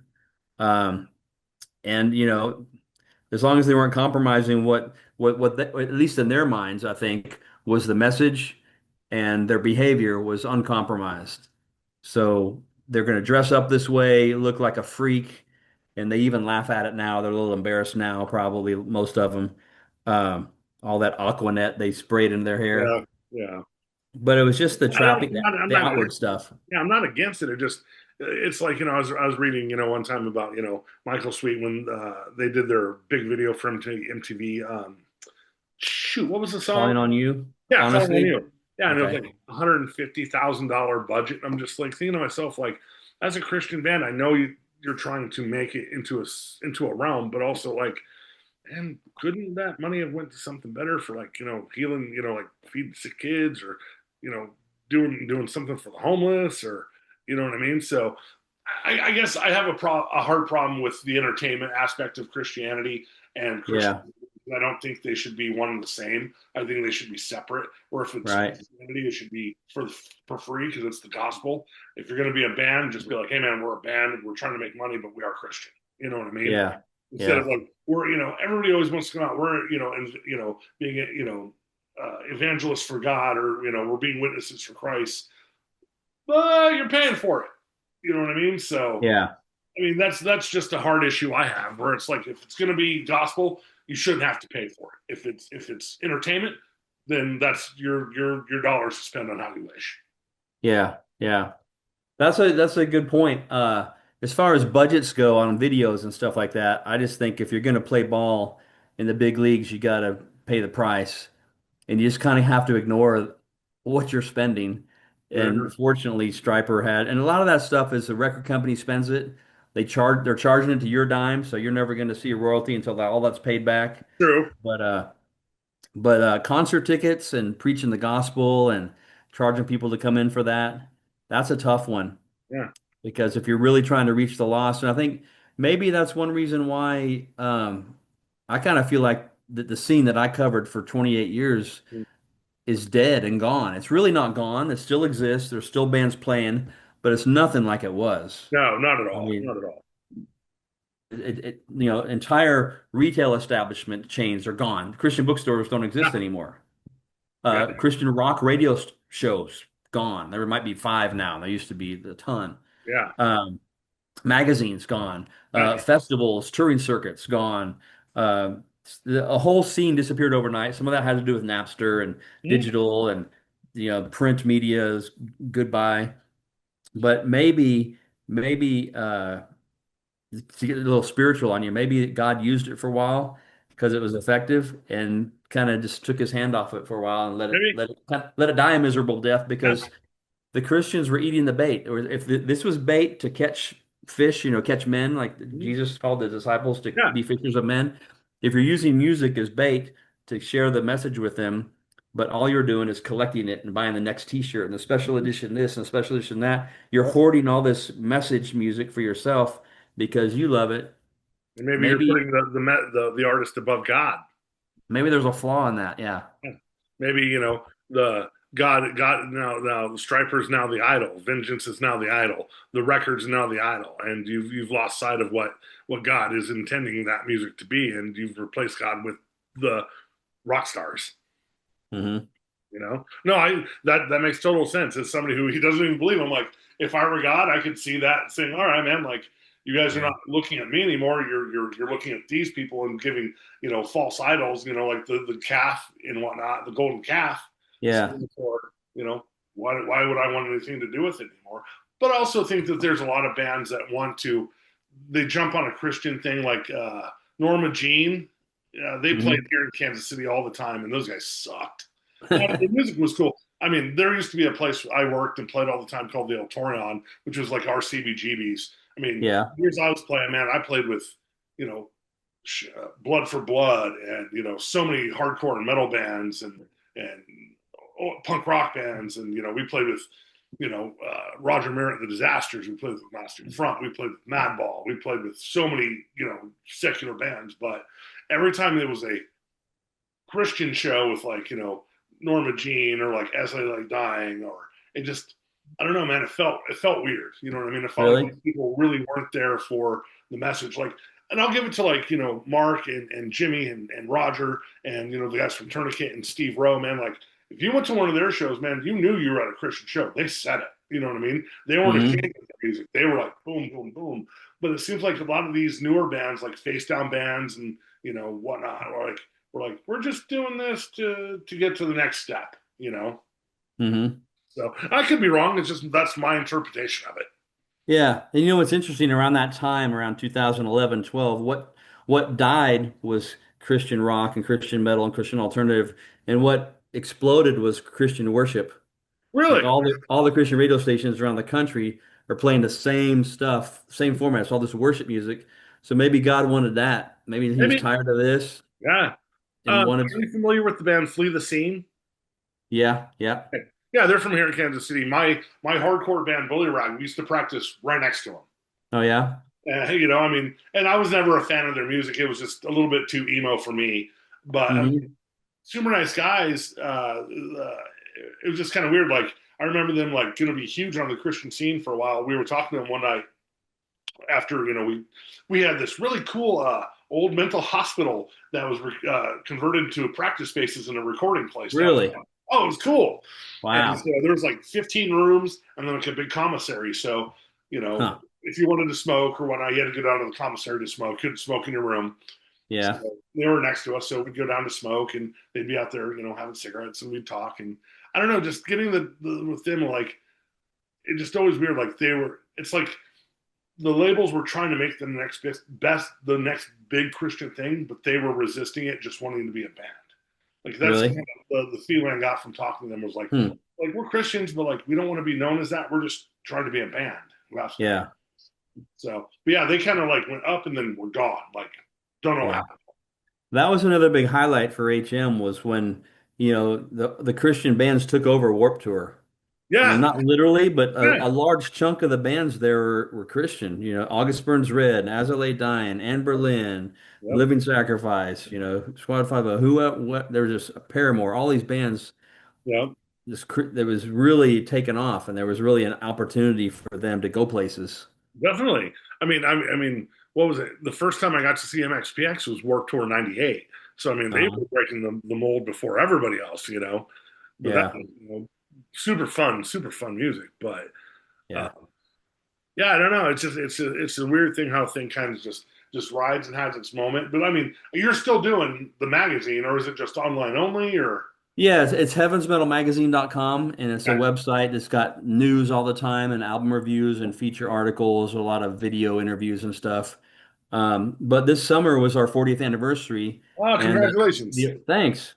It's 40 years ago, 1985, and so we decided to do a print issue. Within 2 days, I had enough advertising to pay for the print bill, Cool. and the whole team got involved and cranked out like 18 different feature stories, and it was really kind of fun. I forgot how fun this stuff was. Yeah. So who was on the cover? What bands are you covering? We did a double flip cover again, where you flip it upside down. It's a different cover. Bride is on one side and Saint is on the other side. Okay. And then all the bands that played the Immortal Fest, it was kind of like it started off as, why don't we make the program for Immortal Fest a legit issue of Heaven's Metal? So we just Nice. covered the bands that were playing there and did feature articles on them and also had a schedule for each of the weekends and whatnot. Yeah, I know everybody was bummed that Vengeance backed out. So I read I a know. yeah. So it sucked, but I was like, and nothing against Luke. I mean, me and Mr. Esther, he's not a big fan of me. We've had words. And I have no beef with him. I'm like, whatever, man, we're cool. Like, yeah, Luke, come do the show, man. We'll still talk. We'll be buddies. I don't care. Uh, Yeah, you know, but I don't think Vengeance would have worked with Luke's vocals. Not saying that he does bad vocals. I wonder. Yeah, I just don't hear it. yeah, Like, and he worked for Tourniquet. That totally worked. Yeah, just yeah. And they're like, because I was in Vegas hanging out with Jimmy and Larry Yeah. Farkas, and I'm like, what's going on, dude? And Larry was honest. He's like, dude, I haven't played these songs in like 30 years. And I haven't practiced. It's going to be a shit show. I'm Oh like, no. I'm I like, was worried well, about that. yeah. I was like, I don't know, man. I'm not going to be there. Sorry. And Yeah. he's like, I like Luke, but I just don't get it. I just don't get it. And I'm just like, hey, man, talk to your band, dude. I'm not involved. Yeah. So. Scott Waters could probably do it, the ultimatum guy. Well, yeah, he did it with the Once Dead tribute, and I did Yeah, the yeah. vocals. But like, if he was like for me, if he was doing like a grindcore vengeance, that makes sense. Like, you just can't replace Roger, man. I'm sorry. It's Yeah, like no trying to way. replace Geddy Lee and Rush, man. It's not going to happen. Yeah. Don't even try. Yeah, don't try. Just be done. You know what I mean? It'd be like trying Yeah. to somebody taking Ozzy's fucking place. It's never Yeah. going to happen. You have. I'd really like to see Stop the Bleeding. Have you heard about that band? They're Yeah, they're I'd playing love to tourniquet see it with songs. Luke. I think it would be fantastic. Luke and Guy sharing vocals. Oh, it's Yeah. got to be good. I think it Yeah. would be fantastic for vengeance. I don't think so. I could Yeah. prove me wrong. Prove me wrong. Yeah. All right, my brother. Well, I'm gonna let you go, but thank you so much for having the hour and a half conversation with me, my friend. Glad to do it. Can I ask you a classic question Sure, before man. we Go for it. go? I Yeah, ask this in all my interviews when my in my rock stars on God books. So, what do you think of Jesus Christ? I think if he existed, he was a very spiritual person, kind of like a guru of some sort. I think he had a lot of insight to a time where insight was not very science based, but very feeling based. I've always had this weird thing where, especially where, we talk about Jesus till he's 12, but he's God, but he doesn't know he's God, but then he's revealed he's God, but then you don't see him again till 30. And I think that if 18 Jesus years. was real, he was probably going around that era. And, Hinduism is the oldest known religion, 6,000 plus years. I think there's a lot of Hinduism and what he has to say. I think there's some a little. I don't think he probably got as far as China and whatnot, but I think there's. I don't disagree with what a lot of what Jesus says, other than him being eternity. I think that Jesus had a lot of really good moral stories to tell, a lot of vibrato, but the whole "I am the Son of God." I mean, when you really think of like when Jesus is talking like know what I know, become of God, become of me. That's a very Hindu thought where, you're no longer you're within yourself in your own mind to where it's called the 108 steps of Hinduism. There's 108 steps to get to enlightenment. And Hmm. you're taking step by step to where you become your own God, not in a sense of like you're, omnipotent and powerful or not, but you have control over yourself and your spiritual being, you know. So I mean, I don't think Jesus was a bad guy. I don't at all. But if you ask me what I think about God the Father, we're gonna have a much different conversation. Because, and I've said it before, if God is real, I think He has a lot to account for. I don't think Uh-huh. he's deserving of worship. I don't think He's a just God. I don't think He's a good God. I think that He is a tyrannical God who, in the best way I can say it, and what was written in a bunker in Auschwitz from a Jewish concentration camp member. If there is a God, he should get on his knees and beg our forgiveness. Wow. That's Yeah, heavy. yeah, it is. It Yeah. definitely is. But I think Jesus was groovy, man. Like I have no beef with Jesus. Like I think Uh-huh. he taught some cool stuff. I think it's very esoteric. I think it's very not. It's what Christianity ended up becoming because of Jesus. But I don't think his ideas were based off of Christianity. I think they were based off Hinduism and a lot of other Middle Eastern philosophies of the time. Even a lot of Kabbalah and a lot of Dead Sea Scrolls kind of stuff, where Jesus was talking about the end times, where he thought within his end times were then and now. They were waiting for their Messiah even then. Hmm. So and I'm not, and that's the thing. It's like I tell people, dude, I'm not a professor. I'm not a Hmm. scholar. I'm just a normal fucking white guy who tries to do the best he can with the information he can. So I try and learn what I can. But Yeah. I mean, I don't have every bit of like, well, in the 14th century we did this and this and that. You know what I Right. mean? And so I'm not a scholar. but I think we can do. I think we can do better than what Bronze Age people were teaching us. Well, I appreciate the intellectual honesty of if you take the approach that God is not a good father, then anger would be appropriate. And there's an honest intellectual part about that I can respect. Well, thank you. What do you think about Jesus's claim to be, quote, the way, the truth, and the life? No one comes to the Father but by me. I don't believe it because I think there were so many other deities within the Mediterranean within 500 years that said the exact same thing. You know, you had so many religions where you had Mithra, you had Shiva, you had can't think of the other one, but there was very much a lot of the I am the way, the truth. Nobody comes to the Father. The very, very same story written, repackaged into a different thing. You know, Hmm. so I mean, I think it's just an old tale that's just been rewritten and rewritten and rewritten, and this one stuck better than others because I was reading a statistic one time in the last 2000 and 200 years there's been over 2500 different sects of Christianity that have come and gone. You had the Gnostics, you had the Gnostics, you have Hmm. you have Calvinism, you have when I was doing my debate with or talk with Dale, I'd never heard of universalism before. Really? Yeah, I'd never heard of it. Just like I said, Yeah. I'm not a Christian, so I don't care. But Yeah. when he was telling me that kind of stuff, I'm like, honestly, man, that makes a lot more sense than if I did believe, like, I might think, I might go that direction because it's a much kinder kind of salvation than Christianity. It's a beautiful concept. It's a beautiful concept. Mhm. You know, I just know that for me, I have maybe it's my punk rock rebellion, maybe it's just me being a stubborn asshole. I don't know, but I have too many doubts and too many questions and not enough answers to say I have to live this way. I have to believe this way to make sense of my life. I think for me, secular humanism, as like I said, and I have no problem with religion. I'm not trying to get rid of religion.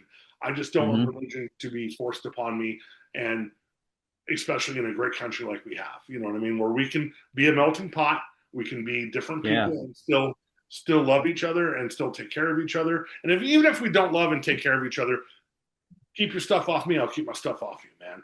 Hmm. You know, Yeah. I think the founding there's enough fathers were room kind of for everybody genius. at the dinner table. There's enough room for all of us to have dinner and get along and not have to just you have to die or you have to this. I think there's too much Right. fucking hate going on right now on both sides. Yeah. And I know that there's extreme atheists that I'm just like, dude, just like calm down. Like you're not.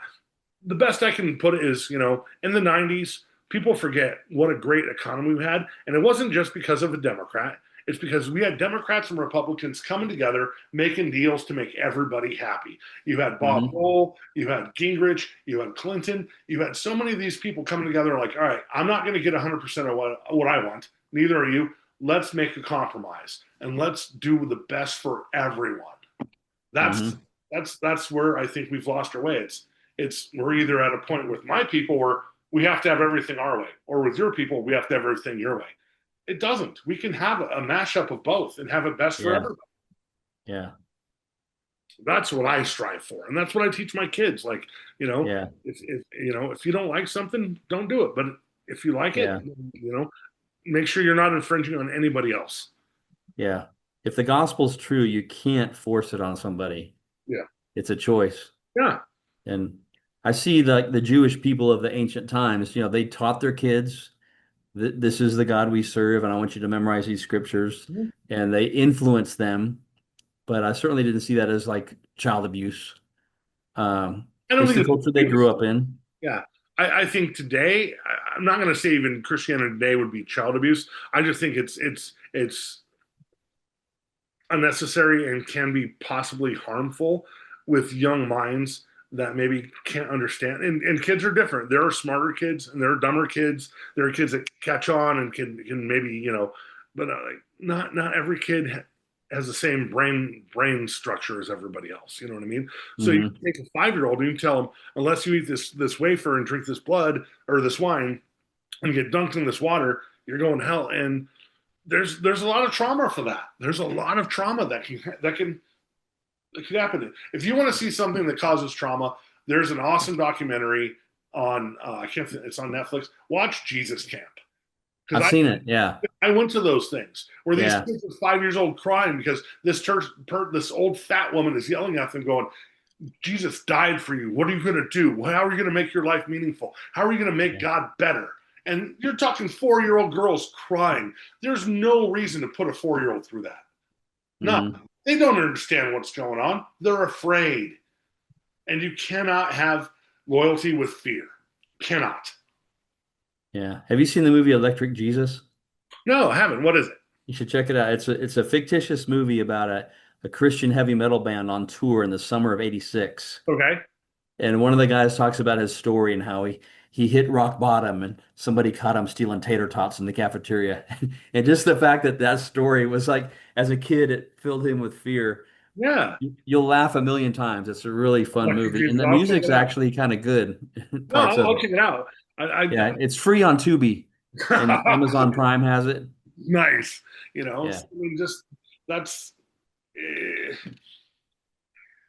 have your beliefs. That's fine. Just I don't know. Just let's be more responsible with it. You know, I mean, especially when it comes to kids. You know, if a kid cannot drive a car till they're 16, how the hell are they going to know what's going to happen with them in eternity? You know what I mean? If they can't have a drink and they're 21 and vote till they're 18, yeah, maybe there's a reason because we let people evolve and let people's brains develop and give them information. You know, Yeah. when they can process instead of just being scared. I That's think. true. But on the other hand, if you let the other voices influence them to worship the devil or become a girl or do whatever, yeah, parents need to influence their kids. Oh, I agree. I'm not That's what saying parents are for. yeah, but But sure, gentleness goes a long way. Fear, yeah, but also fear is it's not a one of good those one. things where it's like especially you said becoming a girl. Like I'm weird. I'm not weird, but I have a very different viewpoint of transgender. I'm not saying it doesn't exist. I'm not saying you can't do it, but I'm saying let your body go through puberty, go through therapy. There's a Yeah, lot of if you want to do it, do it. But yeah, but a I mean, yeah, I 9-year-old, mean, yeah. back off. Yeah, I mean, and I think that both sides like to embellish. I mean, I've done a lot of research where psychologists were like, "There's your daughter at 9 years old, your body's not even hitting puberty. We're not going to give you hormone therapy. You're going to have to at least be 16, 17, and have 2 to 3 years. Now, if you want to move to fucking Korea, or I'm sorry, Taiwan, dude, they'll do that shit at 15, no questions. You know what I Really? mean? Oh yeah, ladyboys, man. That's a lot of expats like to go to Taiwan for some weird shit. Hmm. Um, but I mean, if that's really what you think, and that's what you're you've been talking to a psychiatrist, and you're in the right frame of mind, and are old enough to make that decision for yourself. Yeah. So at least you're at least 18. You know what I mean? Yeah. And then you want to proceed. But Yeah. let's and I agree with you. Keep your agenda off my kids. I'll keep my agenda off your kids. Keep them off kids in general. Let these people Yeah. grow up. I mean, Yeah. I have one of my best buddies. His daughter from Colorado just came out and saw me and got a couple things done at my shop. And she's 20 now, and she at 15 thought she was a guy, and blah blah blah blah blah. And now she's at 20, and I'm like, let these kids experiment. If they want to, at 15, want to run around in a dress, cool, man. Let them have fun with it. Let them be. It's no different than us being in the 80s. Piercing our noses with safety pins and put Yeah. it's they're trying to figure out their life and who they are and what they want to be and whatnot. And nine Yeah. times out of 10, it's gonna just calm itself out. Hmm. If you put that fear of you're a fag, you're this, you're not this, you're going to hell, man, all you're doing is hurting you and that person at the same time. And I'm not saying you have to accept what your kids do after they're the legal age of 18, but give them some love and maybe see what they're coming from. Maybe if there Yeah. was a little bit more love, they might come to your side instead of the Hmm. girl so hard. Yeah. My kids are have never been to church once in their life. I have a 23-year-old daughter and a 14-year-old daughter. I have not spanked my 23-year-old daughter. Last time I gave her a spanking was well, she was 3. I've never spanked my 14-year-old. I have a much different parenting because I sit down and I talk to my kids rationally and be like, all right, no, don't get there is punishment if you get in trouble, if you break the rules, you know. Hmm. But this whole fire and brimstone and spare the rod and spoil the child and kick your kid's ass and that old way doesn't work, man. You're gonna cause scars. You're gonna cause not physical but emotional, and you're gonna have Maybe people, both. yeah, just wanna fight against you. So love. I'm about love, my brother. Yeah. The Bible says God's kindness leads us to repentance. And if that's the Kindness. case, then Yeah. we need more we need more of that. We need more of that Yeah. than and honestly, man, like I don't give a shit what you want to do with your life. If you want to be a toaster. I don't care. As long as you're being a good person and not hurting anybody else, enjoy your time. Right. Now, honestly, there's always going to be exceptions of the extremist weirdos where even I'm going to like, what the hell is wrong with you people? You know what I mean? There's Hmm. always going to be the extreme of the extreme. Or something new. Yeah. Yeah, I mean, like seriously. But at the end of the day, love your kids. Love, love you. Your sister's gay, love her. Don't do what my parents did and condemn her and throw her Yeah. out. Love her. No conversion therapy or any of that weird, fucking camp shit they do to people where these kids are killing themselves left and right because they have, being screamed at in boot camp 24 hours a Hmm. day. It's not going to help anybody. Conversations. This right now, this is what we're doing. Maybe in 20 Yeah. years, will have a better effect than anything else because we're sitting just talking and listening to each other. Yeah. And again, thanks for doing this. Yeah, no, I appreciate you reaching out to me, man. When you did, I was like, all right, what's this guy want? And you're like, I appreciate your show and what you're doing is important. And I think what I'm doing is important. You Yeah. know, Keep it up, man. yeah, because I love talking to you guys. And I mean, I have a great time doing it. And I think this is the best way that we can, as people, whether you're a Democrat, Republican, leftist, rightist, Christian, Muslim, whatnot, man. We're all Yeah. people, man. We're here to live the best life we can. Let's just all hang out and have a barbecue. You know, Right. Right. you Yeah. you bring gefilte fish, I'll bring the swine. You know what I mean? It doesn't matter. Yeah. So, but I If appreciate you. And I like your point of view as well, man. yeah, if my goal is to take you to heaven with me, I'm not going to do it by being your enemy. No, you're You not. know, that's not going to work. No, it's not. Yeah. But I mean, also this is kind of my thing where it's like, man, if I had a brand, say I owned McDonald's, okay?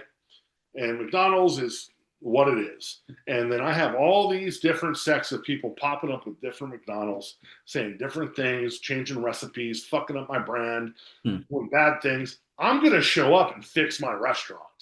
You know what I mean? Yeah. That's I mean, and if he's God and he's real, then, obviously I have no right to demand him. But I think, if God were real, there should be a lot more realization and revelation of truth than a book. You know, I think that Hmm. would like I said this. I was talking privately with somebody. I'm like, you know what? If God would have healed Roger, God would have healed him. If God really would have revealed himself to Roger and healed him, oh my God. Do you know what a fucking passionate, on fire? Like Roger before, he would have been 10 times more. Hmm. Why not use this? Why not show yourself truthfully and do something that's going to prove it? I Hmm. just don't understand the secrecy of it can be only dictated or thought of in text or in ancient writings, or this guy says he has this revelation, this guy says he has this revelation, and this guy says he's right, and this guy says he's wrong, and God doesn't want that. What's with all the mystery? Man, you're God. Show up, be God. Hmm. Show up, do your job, man. you Yeah. know It's a valid question. You think about like people like Thomas Jefferson, who was a deist, and the deist philosophy is that God created us, and then he just kind of backed off. He's kind of sitting there, let it all take place. And then you got charismatics who believe that God comes down and he's a part of your life and he heals people. And then Jesus, when he went to the pool of Siloam, that crippled guy who Mhm. he wanted to get in, but he was too slow. Mhm. Jesus healed him, but there was probably about what 36 other people, Maybe, who 30, knows? 35 that didn't get healed that day. Why? Yeah. And so who's to understand all that? Why God heals some people and not others, and why they're suffering? These questions that can drive us mad. But again, that also goes to me to the nature of God, that he's not that all loving. He's not that all fair. He's not just. If he picks and chooses who deserves this, and it's not equal with all of his children that he loves, then it's not love. It's favoritism. But if it's true that he does love us and he gave his only son, the pain of watching your son die on a cross I saw the is pain an incredible gift of watching love. his 15-month-old son starve to death because he was born crippled and hurt. And Wow. if that's God, fuck your God. I don't want your God. You know what I mean? If you let this little boy die for nothing, just Yeah. for his kick or whatever his plan is, your God's not worth it. But if he had to do it to fulfill justice, and he did it, and also knowing that he would rise again and he would get past it and he would Yeah, but defeat so if death, my brother then dies it and was love. there is God, so does he? Is my nephew who died at 15 months? Is he an adult? Does he know his dad? Is he still a kid? Does he never get to experience growing up and being a person and having his own thoughts? Or is he? What is it? You know what I mean? Like it's so messed up. It's so morbid that that God would punish. Man, I've done 1,000 miserable things in my life. God, you want to punish me? Cool, I'm fine with that. Yeah, but why him? But not even just him, but every other kid that's starving to death, that is Yeah, molested by their, children. you know what I mean, by getting beaten Yeah, by their mother. You know what I mean? Like, you're supposed to, what is that song when we're kids? Jesus loves us so. They always sing it with the kids at church. Jesus loves me, this I know, for the yeah. Bible tells me so. Where's your love, man? Where is your cosmic creation compassion? Why would you? I'm sorry if your son died a horrible death for one day, that sucks. But you know what? Watch a starving kid die. That takes 3 weeks. There Hmm. we go. Sorry, man. I'm not trying to get like mean or anything, but like I'm just. Yeah. I mean, it's just There's no good answers for that, bro. yeah, and that's why there's no good answer for me to believe in God, Hmm. because those answers can't be questioned. Show me, God. Show me. Give me a reason. Give me a reason to say that you're worthy.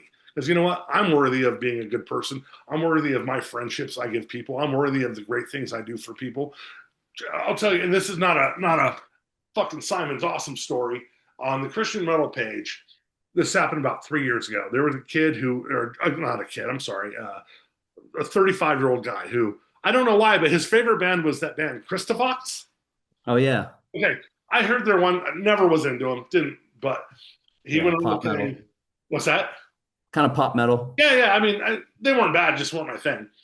I guess he had a CD that got lost or broken, and I mean, this dude is like, in bed, can't get out, and he reached out to the community. He was like, "Hey, if anybody would happen to have an extra CD, I lost mine. I love this band. I don't have any money. Could somebody just maybe record one and send it to me?" Everyone's like, "Oh man, go on YouTube, check it out, check this out. Oh man, did you check out their second record?" Boom. I went on. I messaged the guy privately. I'm like, "Hey man, what's your address?" Yeah. To me, and I found it on Discogs and paid it and had it shipped to that kid. The atheist did that. Yeah. You know, Acting like Jesus. not the 183 people that replied to his thing. Not even hearing his plea. Not even understanding, or maybe they understood. They just didn't give a shit. But like, Hmm. oh man, like, oh, why do you like that band? That band's lame. Laugh out loud. You know what I mean? I'm like, so what if this Hmm. kid loves this band? I was like, cool, man. Boom. I found it. Actually, I bought him the first and second one because it was a 2-for-1 kind of thing. And that dude messaged me privately back like 2 weeks later and was like, thank you so much. I'm like, dude, no sweat, man. I go, that's what friends do for each other. That's true. That's what friends do, Hmm. and everybody else. And I think I've told that story maybe once other than to you. And I'm like, Fuck all you people. Like, you're not what you're about. I have a saying where I come from. Saying ain't doing. If I'm going to say Hmm. I'm your friend, I'm going to be your friend. If I'm going to back you up, I'm going to back you up. If you need my help and I say I'm going to be there, I'm going to be there. These people Yeah. weren't. They just wanted to, what Christovox? That band sucks. Or, oh man, just download it on YouTube. Dude, the dude, I mean, like, and like a week later, his sister sent me a message. And, like, I mean, this kid was messed up, you know, I mean, barely could get out of bed. And, Hmm. I mean, she's like, he has been so happy this week because she would put on his little CD Walkman and put on the headphones, and he would just be laying in bed having a great time, you know? That's Yeah. what real Christians want for each other. Yeah. In my book, you act a lot like Jesus. Yeah, Yeah. because I don't think he's a bad dude. I think he had some really great points, but I think Hmm. Christians have not. They've forgotten what love is and what Christians really should be. My Hmm. grandmother, who September 11th, she died on September 11th, 16 years ago. If I was going to say I ever met one real Christian, it was my Yeah. grandmother. She was poor and lived in Colby, Kansas, in a little house, and she made $500 a month Social Security, and every month she gave to her church and to Pat Robertson and to a couple other places, $10 here, $10 there. But you know what? That woman shows so much love. And when she first met my wife, or my girlfriend, who's not my wife's Hmm. not a Christian, never has been. And we're going to have dinner, and my grandmother just sweetly looks at my wife and goes, Angie, do you believe in Jesus, honey? And my wife goes, no, Grandma Helen, I don't believe in Jesus. And she goes, well, darn it, how are we going to get you into heaven and not in hell? You have to be with us when we die. And it wasn't come to me because you want my religion. Like, she couldn't think of her life without her in heaven Yeah. with me. Yeah. You got to be there with me. Friendship, Yeah, community, love, family. Yeah. yeah, and we don't have that. Yeah. It's you either agree 100% with me or you're nothing. And Judgment. yeah, I don't agree with you at all. But you know what, man? I don't want anything bad to happen to you. And if you called me tomorrow, like, Simon, man, because of something happened, blah blah blah, I need your help for whatever reason. If I could do it, I'm gonna do it. If you ask me, like, hey man, I need to borrow $500 and I can give it to you, cool. Tell me where to wire the money, man, because I'm your friend. You're But I expect beautiful. that in return. If you fuck me, then you're my enemy and we're gonna go to war. You know what I mean? But Yeah. that's just how we should be to everybody. We should love people. Yeah. I agree. Yeah. So so all right, man. All right, I'm getting worked up. All right. Well, thanks for having me on again. And Doug, it was a pleasure. Again, thank you for reaching out and uh, maybe maybe oh, I was gonna say, that's what I was gonna say. I was talking with Bill from Rocks Records, and Yeah. he wants to do a Roger thing, and I kind of already did one, but he wants to do one with Bob Beeman and him and a couple other guys. And I'm thinking maybe since you wrote about him, man, like, I'll reach out and maybe do something with us. Okay. If not, no big deal. I should have All maybe. right. I'll edit this part I out. But wrote something for that anthology. I haven't seen it yet, but it's yeah, same here. something I for wrote them. something too. I haven't seen it yet. Oh, So cool. yeah, Yeah. when the stuff comes out, we'll look at Yeah. it and kind of you know, I'm going to edit this out, so this will be Yeah. a conversation only. And thanks again for being Roger's friend. Hey, Seriously. man, thank you for reaching out, and hey, thank you for being my friend now, sir. You're welcome, Simon. All right, have a good night, brother. You too. Take care. You too.